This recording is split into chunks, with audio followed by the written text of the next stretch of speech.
Oke, kembali lagi di channel saya. Makasih buat kalian yang sudah mengklik video ini ya. Kan ribut terus gitu ya. Cuma orang ini kan nggak sadar orang-orang ini. Deddy Sitorus, Adiana Pucupulu, Hasto ini kan ya 11-12 semua aja. Nggak tahu memang framingnya seperti itu. Memang dibuat mereka di depan ya kita nggak tahu. Ngomongnya itu ngalor ngidul ya. Dari mulai Hasto ada video, ada dokumen di Rusia. Presiden Jeder sampai sekarang nggak pernah nongol itu kan gitu kan. Nah ini Deddy Sitorus juga sama kan.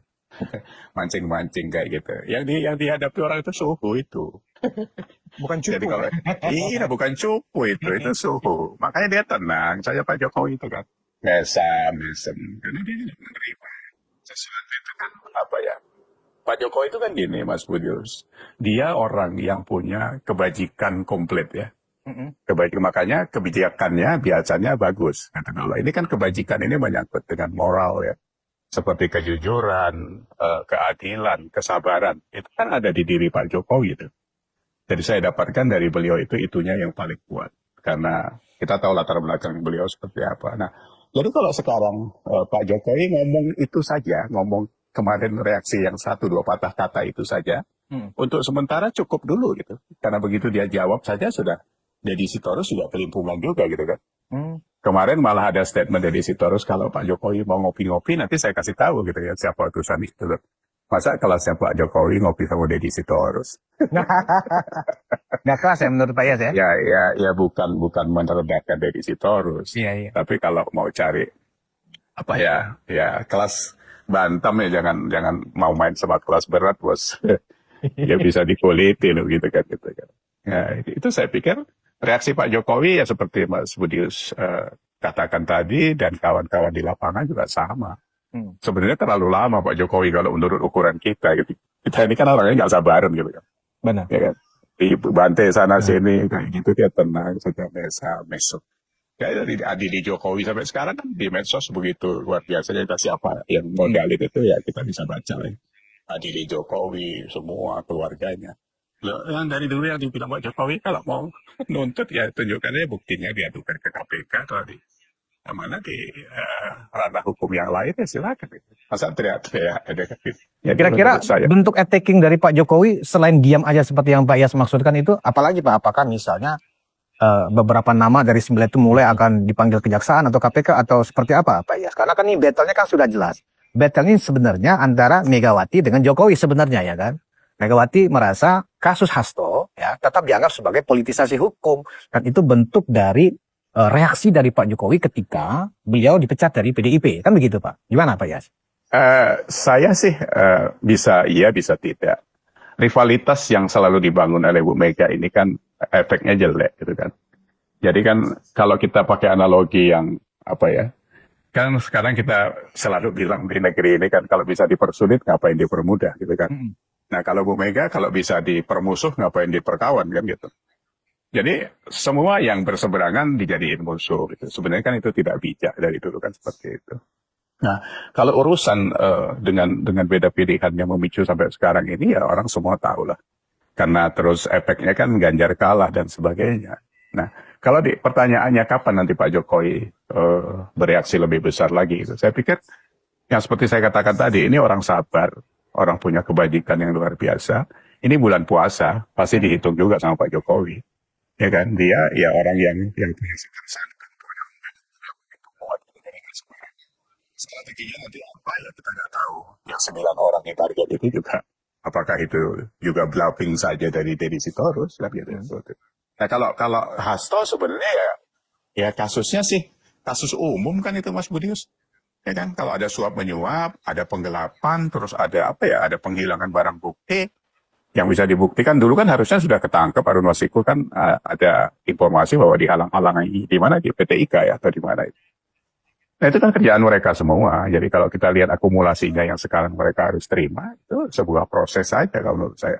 Ya secara politik bisa saja apakah itu dulu ditahan, terus sekarang karena sudah retak menjadi peluru untuk menghantam ke PDIP, ya bisa iya, bisa tidak menurut saya. Pak Jokowi itu apa? Ya sekali lagi ya saya ingatkan apa yang dikatakan Roma Hurmuji waktu Kongres di 2014 sejak Pak Jokowi kepilih pertama kali jadi presiden gitu kan.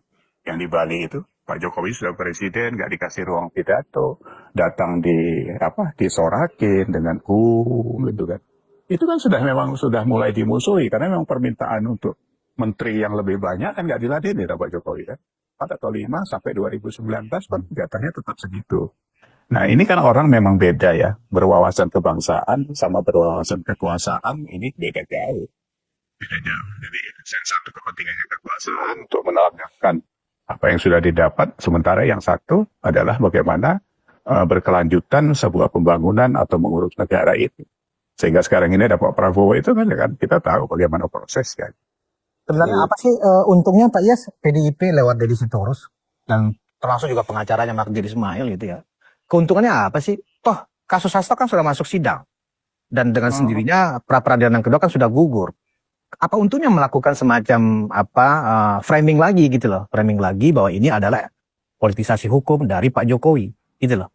Ya, Mohon sampai di pengadilan kan mestinya kan diungkap aja kebenarannya di pengadilan. Kalau memang merasa ini adalah politisasi hukum, sampaikan bukti-bukti, sampaikan dokumen, bawa saksi kan begitu mestinya Pak Iyas.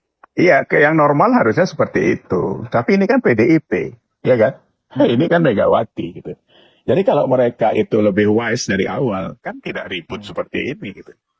Justru itu menjadi menjadi trigger terbukanya kualitas mereka secara keseluruhan kan.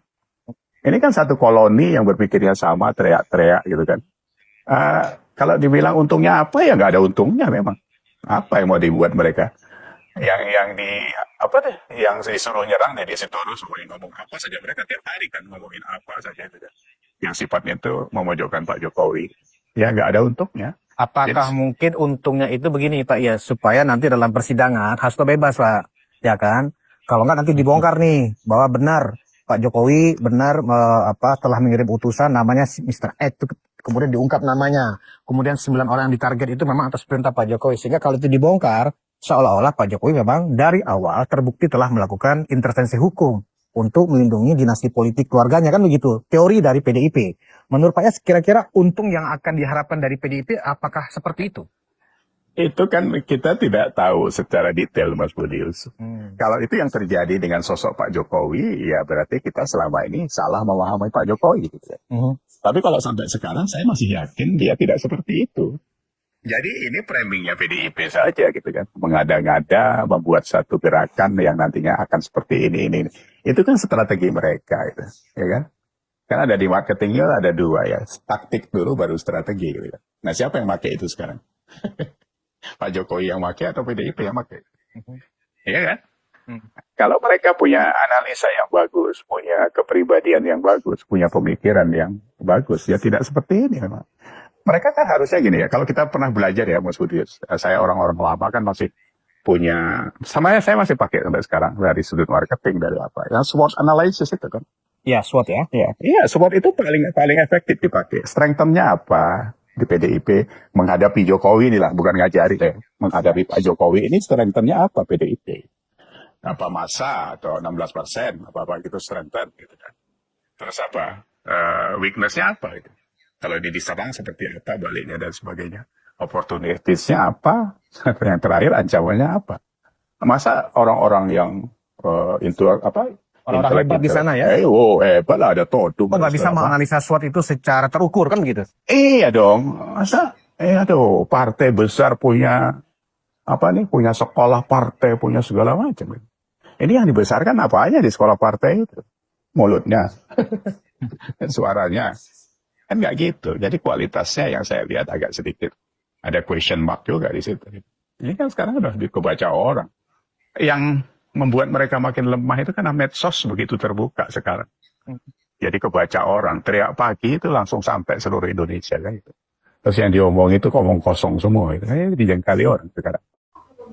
Oke, itu dia video gimana menurut kalian dan sampai bertemu di video saya selanjutnya. Bye.